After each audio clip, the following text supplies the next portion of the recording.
आज बड़े सोच का विषय है कि अपने पड़ोसी मुल्क नेपाल में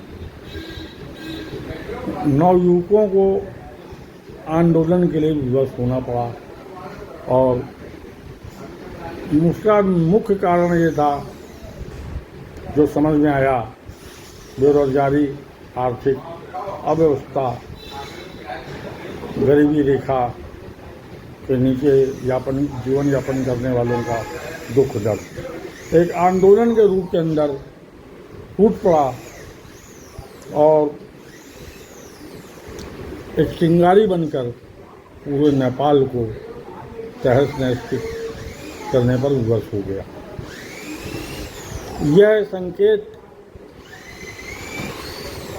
एक बार का संकेत है कि हमारे भारत देश में भी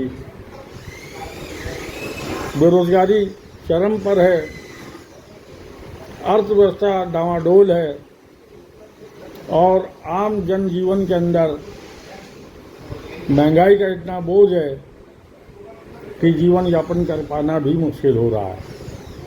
गांव में खेतिहर किसान, मजदूर किसान, शहरों में रिक्शा चलाने वाला, रिक्शा पोलर, आपके ड्राइवर, ऑटो वाले, इन सब का भी रोज़मर्रा का जीवन है कि रोज़ कमाओ रोज़ खाओ। कोई भी भविष्य के लिए कोई ना तो योजना है, ना कोई उनका जीवन सुरक्षित है।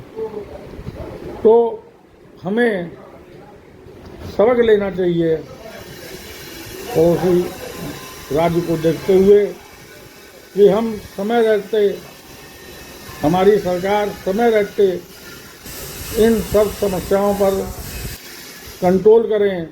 कहीं ऐसा ना हो कि भारत का नवयुवक भी एक क्रांति बनकर जैसा वहाँ हुआ उसी तरह का आंदोलन छेड़ने पर मजबूर विवश न हो जाए। मैं सभी देशवासियों से अनुरोध करता हूँ कि नेपाल में अमन शांति फिर से बहाल हो, इसकी सब लोग प्रार्थना करें और अपने देश के नवयुवकों के लिए मैं यही कहना चाहूँगा कि सरकारों को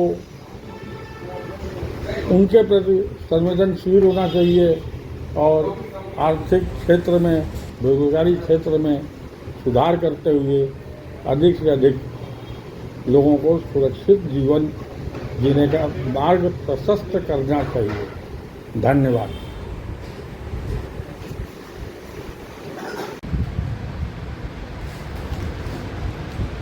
विगत कई वर्षों से सरकार ओल्ड पेंशन धारकों को केवल गुमराह के सिवा और कुछ नहीं कर। हर बजट सेशन के पहले और चुनाव के पहले, चाहे वो राज्य वार हो, चाहे वो केंद्र का हो, एमएलए एमपी किसी का भी चुनाव हो, उसमें वो आशा के पुष्प निछावर फेंकने लगती है और वो नई पेंशन बतौर कम से कम जो कोश्यारी समिति द्वारा दाखिल रिपोर्ट के अंतर्गत सुप्रीम कोर्ट में अपने ही द्वारा सरकार द्वारा दिए गए हलफनामा के आधार पे 3,000 रुपया कम से कम न्यूनतम पेंशन देने का वादा कर चुकी है, उसको केवल दिखाती रहती कि हाँ अब हम इसको लागू करने जा रहे हैं। आज दिन तक उस पर कोई भी लागू करने की कार्रवाई नहीं की गई। इस बजट में भी लोगों का पूरा रुझान था कि सरकार अब की बार अवश्य इस रिपोर्ट को लागू करके या न्यूनतम वेतन पेंशन 3,000 करके सभी ओल्ड पेंशनरों को दिवाली का एक तोहफा प्रदान करेगी। लेकिन आज वो केवल एक दुस्वप्न बन कर रह गया। जिन हालातों में वो पेंशनर अपनी जीवन यापन कर रहे हैं, उसके विषय में बहुत ही सोचनीय विषय है। 768 रुपया, 1000 रुपया, 800 रुपया, 900 रुपया पेंशन के बतौर पेंशन प्राप्त कर रहे हैं, जबकि सरकार अन्य मदों के अंदर 3000, 2000 दे रही है, लेकिन ओल्ड पेंशनरों के साथ में दुर्व्यवहार किया जा रहा है।